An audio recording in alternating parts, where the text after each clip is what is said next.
again?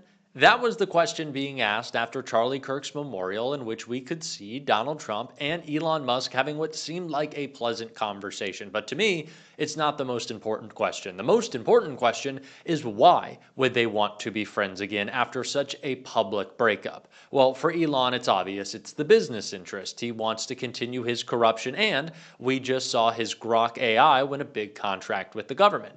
So what's in it for Trump? Well, of course, he wants to silence the man who started his Epstein scandal and has brought the most attention to it. But clearly, that hasn't worked, because once again, Elon has blown up the Epstein scandal as a new revelation comes out that we are going to get into. But before we do, if I could quickly ask you to leave a like on this video, and if you haven't already and you enjoy our channel, to hit that subscribe button, because it goes a long way in supporting our work. Now, before we get into how Elon is responsible for once again blowing up the Epstein scandal with new documents coming out, I want to start with the latest on the petition to make all the Epstein files public, the discharge petition that Lawrence O'Donnell gave us an update on right here.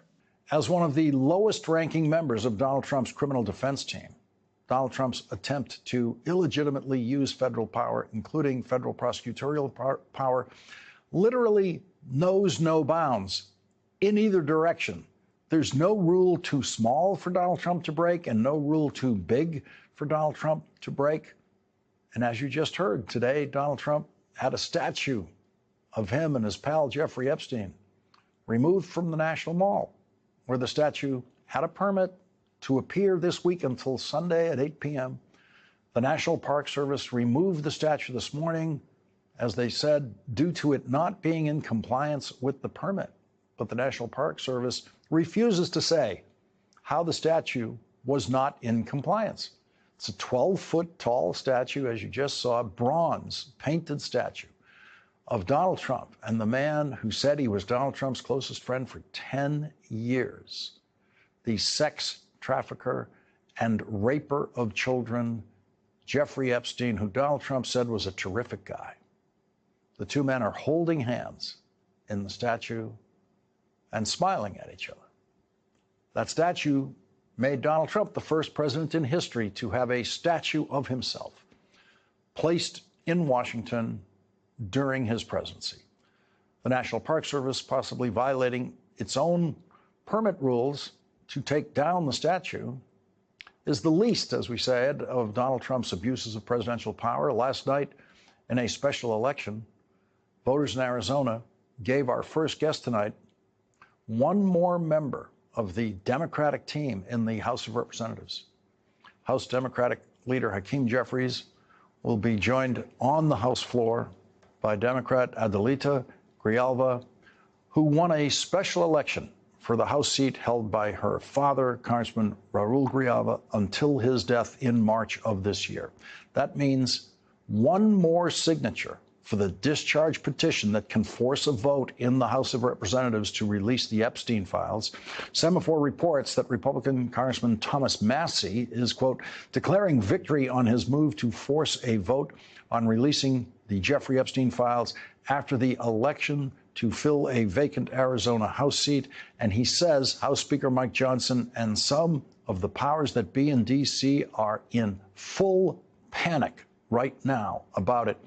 They came back and tried to get the four of us to take our names off the petition, Massie told Semaphore after an event in his northern Kentucky district.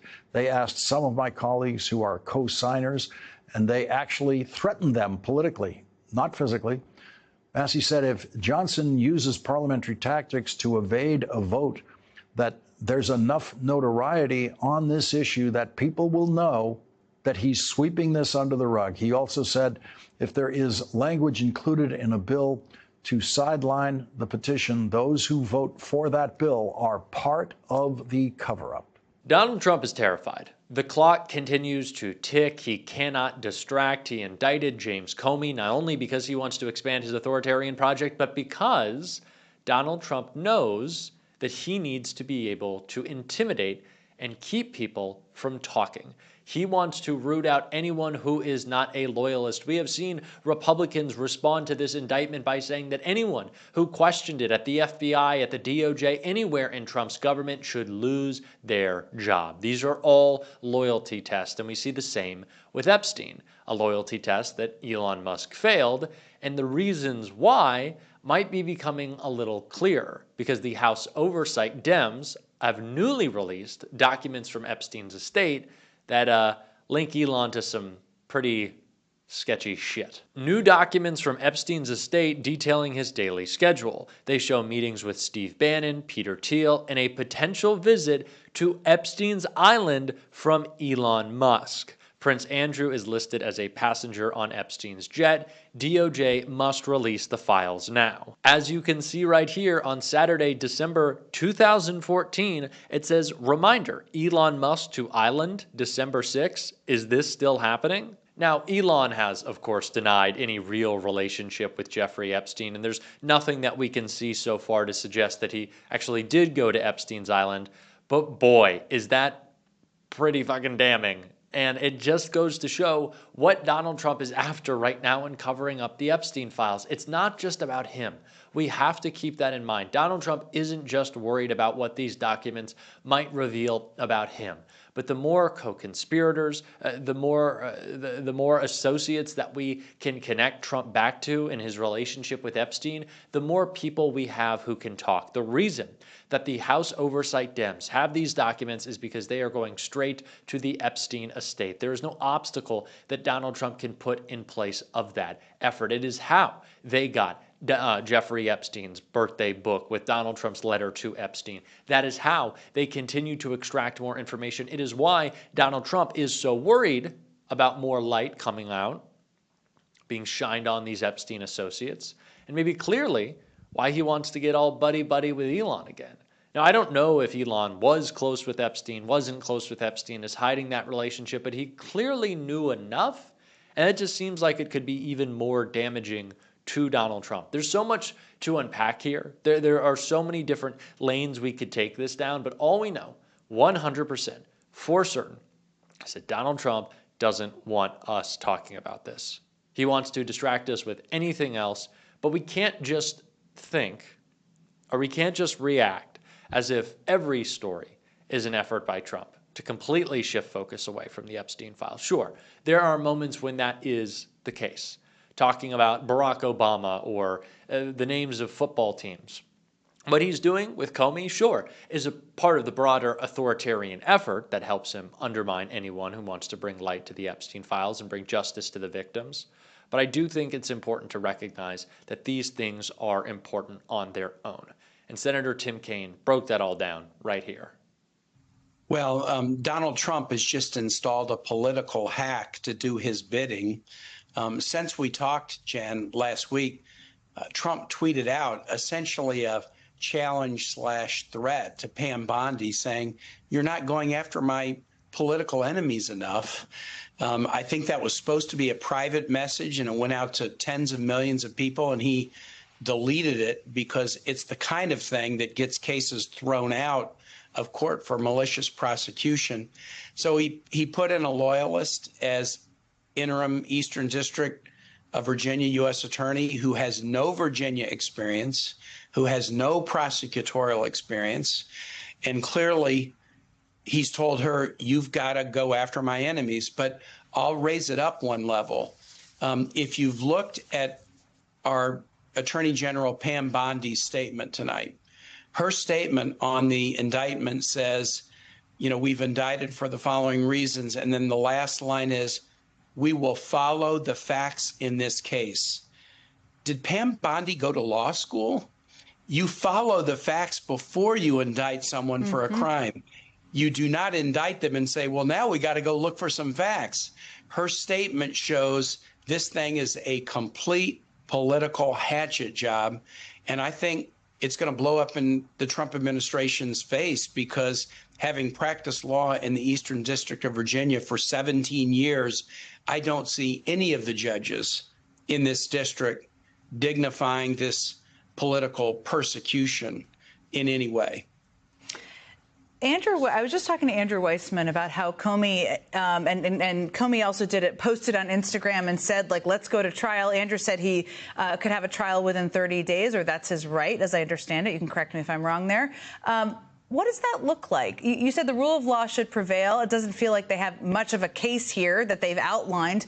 What does it look like if the rule of law prevails here? Well, it looks like there's, motions to dismiss the case for malicious prosecution. There may be some motion to dismiss it on the grounds that the U.S. attorney who is pursuing this is not lawfully in place. There's a statute that says when there's a vacancy, the DOJ can put an interim prosecutor in for 120 days. That 120 days had passed, and after 120 days, only the district court judges in a district can approve somebody to be the U.S. attorney. An article in the National Review, hardly a liberal publication earlier this week, said you can't put a new interim in to do your bidding once the 120-day period is passed. So I think the Comey attorneys have an awful lot of grounds to get this thing thrown out. Look, I've had major differences in the past with Jim Comey that I don't want to really get into, but the guy's entitled to the rule of law. He's entitled to fairness. He's entitled not to be victimized by a clearly trumped up political persecution. And so I'm going to do everything I can as the senator for this state to make sure that Donald Trump doesn't pervert our two U.S. attorneys' offices who have had a high standard for integrity. Donald Trump wants you to think that he is inevitable. And I continue to say this on the show because I think it is such an important mindset to break out of. In the beginning of Donald Trump's administration, he was lauding himself as the most popular incumbent in history, that he won a sweeping mandate, that the culture had fundamentally shifted. And a lot of people went along with that idea, wrongfully so. It was a poor political calculation at best, to describe it that way. And at worst, it was fucking stupid. Why were you going along with Donald Trump's plan? What made you think you could trust this guy, that it would be different? Oh, it's Trump 2.0. Doesn't mean it's better. It means it's worse.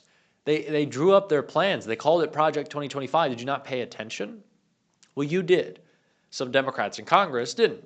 And that's why it's taken us so long to get to the place where we are, where we have seen wins in fighting back. But we have seen those wins. And that's why we have to continue to fight and not just cede ground, pre-capitulate, stand up, use our voices. If we can put Jimmy Kimmel back on the air, we can get the Epstein files public. One step at a time.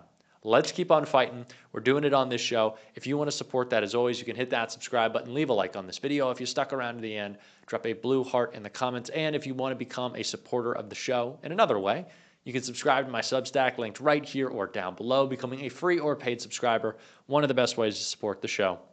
Keep on fighting. Don't let them silence you. And until next time, I'll see you soon.